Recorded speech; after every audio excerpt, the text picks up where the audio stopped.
Bien-aimé, bonjour. Je suis le pasteur Pujol Catherine, assise encore une fois ici, devant vous, dans le cadre de nos vidéos quotidiennes. Oui, bien-aimé, il fait très chaud ici, à Garoua, là où je suis. Et c'est même pas évident. C'est pas évident de s'asseoir et de faire une vidéo. Bon, ça ne fait rien. C'est un lieu d'évangélisation, de mission. Donc, alors, bien-aimé, voilà, on se porte. Alors, voilà, il se passe quelque chose à l'heure actuelle dans les réseaux sociaux. Il y a une polémique concernant le sel, bien aimé, l'utilisation du sel chez les chrétiens. Certains disent que ça vient de chez les catholiques, d'autres disent que nous sommes le sel de la terre, verset biblique qu'on trouve dans Matthieu 5, 13. Qui nous dit que vous êtes le sel de la terre, mais si le sel perd sa saveur, avec quoi la lui rendra-t-on?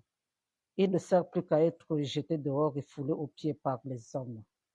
Bon, certains disent que nous sommes le sel de la terre. C'est biblique. 5, Matthieu 5, verset 13.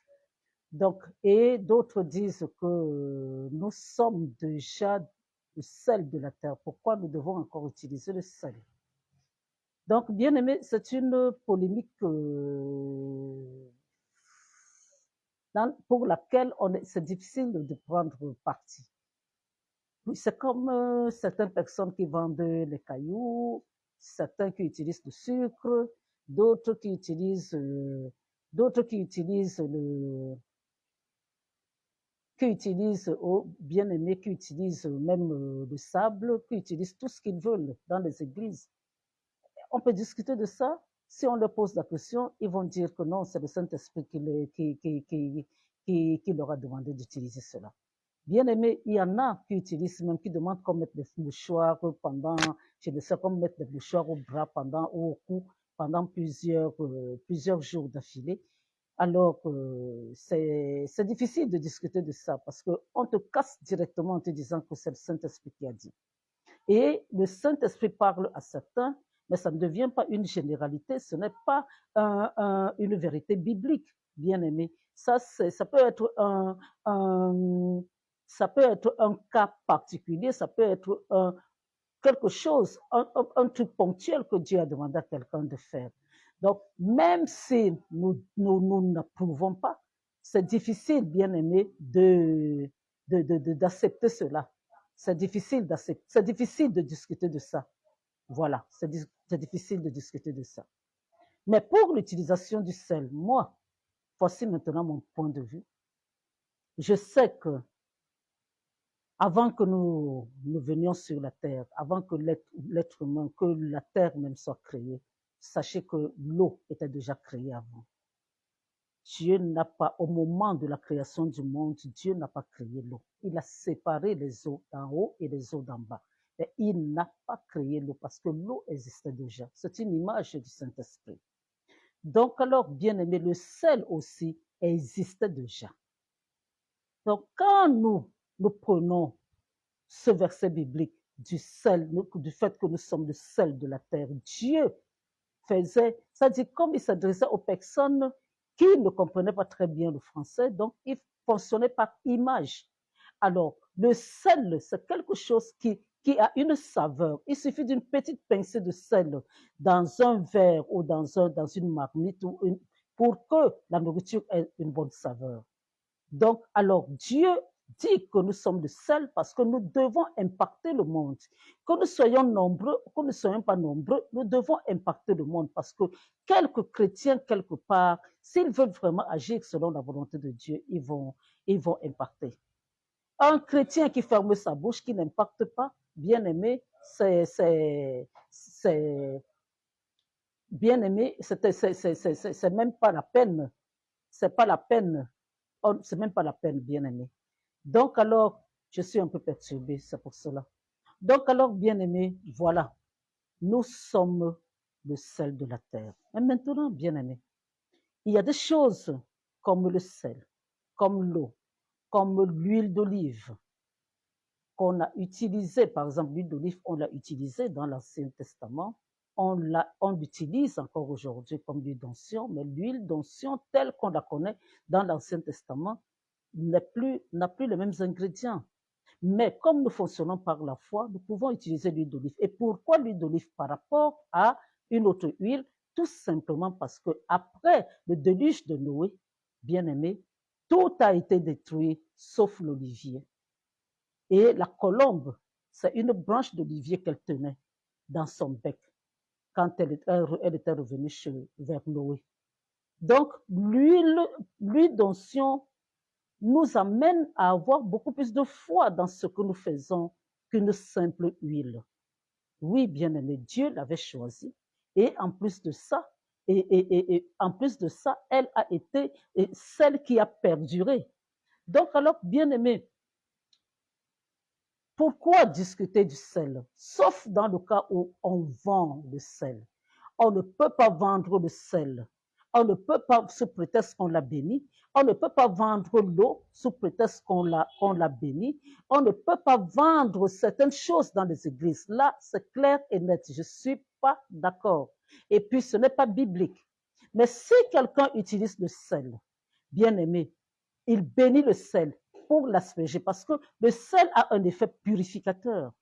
Oui, bien aimé, quand vous êtes dans un endroit qui a des trucs, enfin, où vous avez des problèmes spirituels, où vous avez des problèmes spirituels démoniaques, vous n'arrivez pas à bien dormir dans cet endroit, bien aimé, aspergez le sel, parlez sur le sel, aspergez-le à cet endroit, ou alors mettez-le dans l'eau et parlez sur cette eau-là et purifiez l'endroit. Ça, ce n'est pas, il n'y aura rien on ne pourra pas avoir à redire là-dessus. Donc, bien aimé, c'est comme ça.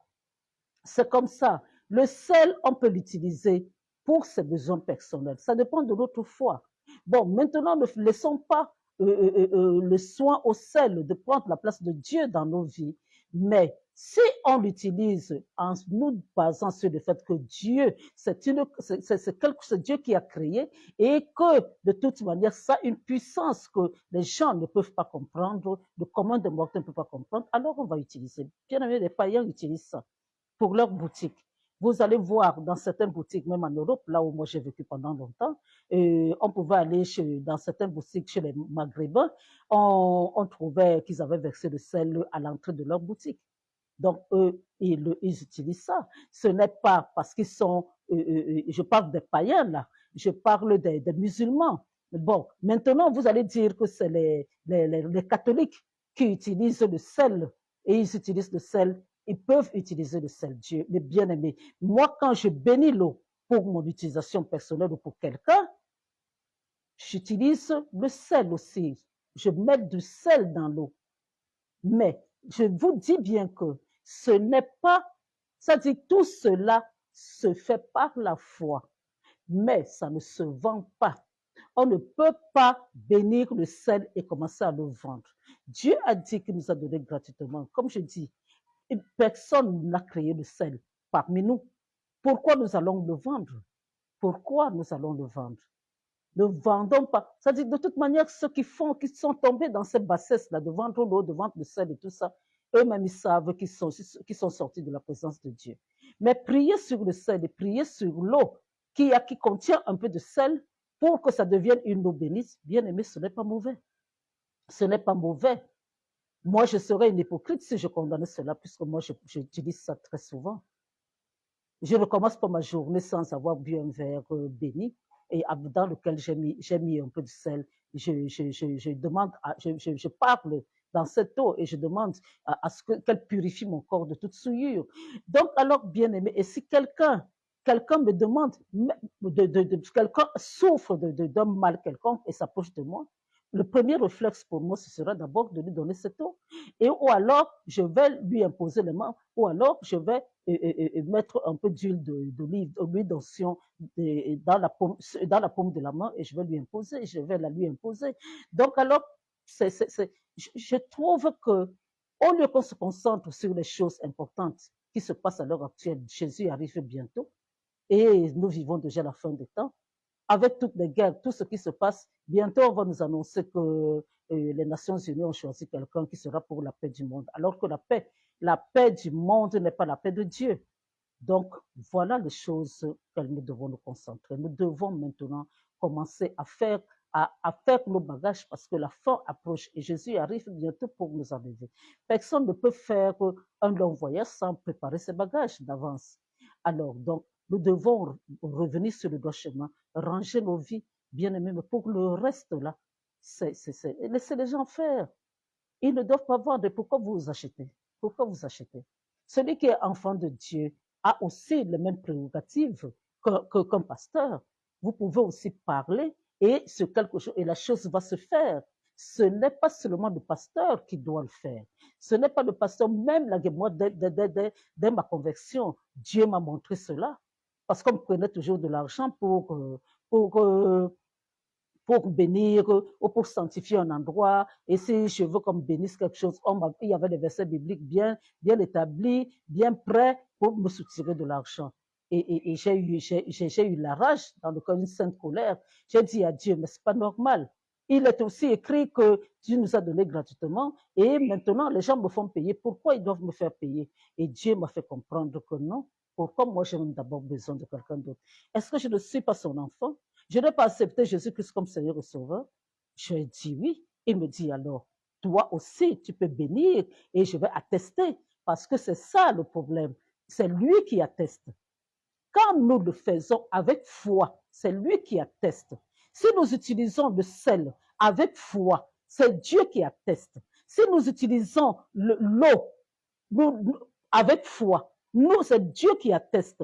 Puisque même l'eau, on n'a même pas besoin de mettre le sel là-dedans. Une simple eau sur laquelle on parle, si on a foi que ce que l'on demande, Dieu va nous l'accorder, ce sera fait. Même l'imposition de main, c'est comme ça. On n'a pas besoin de mettre forcément l'huile d'olive dans les mains pour imposer. Une simple imposition de main suffit pour chasser la maladie ou chasser la douleur ou chasser le démon. C'est comme ça que ça se passe. Mais si vous êtes suffisamment bête, bien aimé, pour qu'on vous escroque, on vous donne des choses, vous allez faire. Alors vous n'êtes pas différent du moment où vous allez chez les marabouts. Parce que c'était comme ça. Le marabout vous donne quelque chose et vous payez. Et en attendant la prochaine visite. Donc, c'est ça, bien aimé. C'est ça. Cette polémique n'a pas lieu d'être. Bon, maintenant, comme je vous ai dit, il y a des vérités bibliques qu'on ne peut pas changer. Il y a des choses ponctuelles, des cas ponctuels que nous pouvons avoir à partir de notre communion, de notre relation avec notre Dieu. Dieu peut nous demander de faire quelque chose qui sera seulement ponctuel. Ce ne sera pas une vérité biblique. Ce sera pour nous, c'est un cas à part. Moi, par exemple, Dieu m'a guéri à partir de la Sainte Seine 2 fois. Mais je ne veux pas dire à toute personne qui vient me voir, qui est malade, va prendre la Sainte Seine.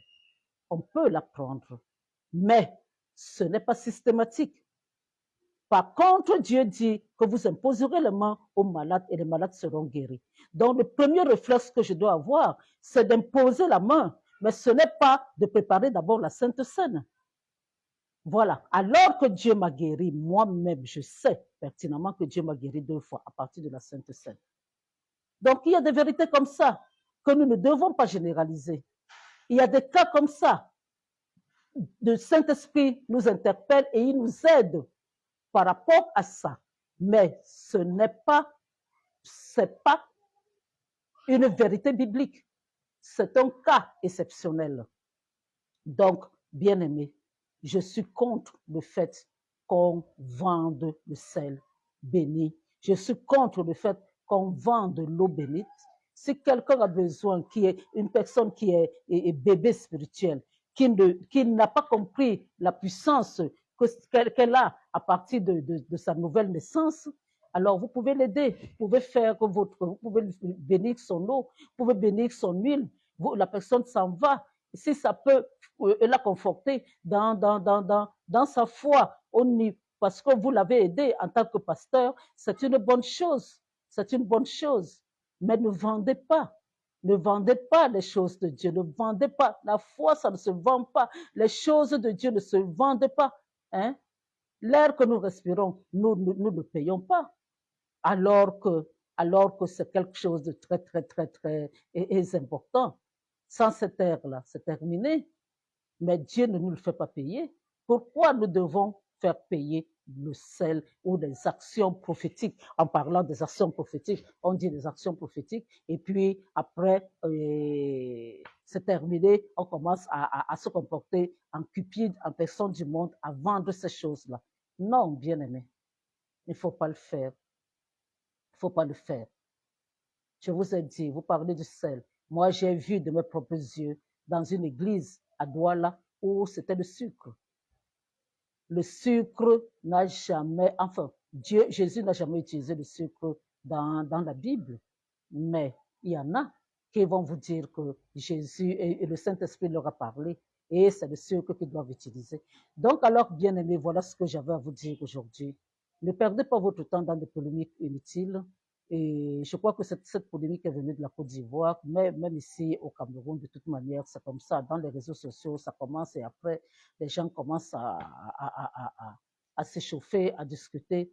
Tout cela, que ce soit catholique, musulman, tout ce monde-là, les gens peuvent se rabattre sur le sel. Et le sel peut aussi nous aider à un certain moment de notre vie, mais n'en faisons pas aussi une idole. Ne nous consacrons pas uniquement sur le sel. Ça dépend du cas. Ça dépend du cas. Oui, bien aimé, ça dépend du cas. Il y a des personnes, on en parlera. Moi, j'ai déjà eu ma chambre infestée des fourmis invisibles. Mais dans ce cas-là, c'est le sel que j'ai versé un peu partout pour que ça s'en aille. D'ailleurs, c'est le prochain thème dont on parlera demain. Voilà, je suis le pasteur Pujol Catherine et j'espère que vous avez apprécié et parce qu'aujourd'hui, c'était vraiment biblique. Et je sais que beaucoup de personnes dans Facebook n'aiment pas trop des choses bibliques. Si c'est pour parler, ils aiment parler. Mais si c'est pour écouter la parole de Dieu, ils n'aiment pas trop. Donc, alors, moi, je suis pasteur, je dois le faire de temps en temps. Donc, bien-aimés, acceptez Jésus-Christ comme Seigneur et Sauveur, ce n'est pas tard pour vous. Jésus est mort sur la croix pour nous, parce qu'il nous aime et il nous a pardonné déjà. Ne vous dites pas que vous avez atteint un niveau de méchanceté ou de péché qui peut faire en sorte que Dieu ne vous accepte plus. Non, il a accepté, il a amené le brigand, vous imaginez? Le brigand est arrivé au ciel, au paradis, avant même Abraham. Abraham était encore dans le séjour, dans le, oui, il n'était même pas encore, puisque le ciel, Jésus travaille encore, et même l'enfer n'est pas encore ouvert. Donc, mais Abraham n'est pas encore au ciel, mais le brigand est déjà au ciel. Alors, bien aimé, repentez-vous tout simplement, et à partir du moment où vous allez vous reprendre, vous allez vous repentir, pardon, et alors vous allez faites, accepter l'acte que Jésus a posé sur la croix, faites de lui votre Seigneur et Sauveur personnel et demandez-lui de vous donner son Esprit Saint, bien-aimé, pour qu'il vive avec vous. C'est lui qui va vous éclairer. C'est lui qui va vous éclairer par rapport à toutes les choses, la manière dont vous allez vivre, par rapport aux choses de Dieu, par rapport à... Il est là, c'est le meilleur ami qu'on peut avoir. C'est lui qui nous aide dans tous nos problèmes. Il n'y a rien, rien, bien aimé qui soit tabou, qu'on ne puisse pas parler avec le Saint-Esprit. Il n'y a aucun cas qu'on ne puisse le soumettre. Il est notre meilleur ami. Et en plus de ça, l'avantage, c'est que personne ne le saura en dehors de lui et nous.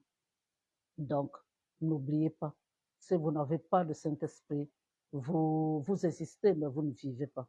Et il n'y a que Jésus qui peut vous donner le Saint-Esprit. Et Jésus ne peut vous le donner que si vous êtes, si vous l'avez accepté comme Seigneur et Sauveur personnel. Voilà, c'était le pasteur Pujol Catherine à votre service. Et par la grâce de Dieu, nous allons nous revoir demain. Vous êtes bénis. Amen.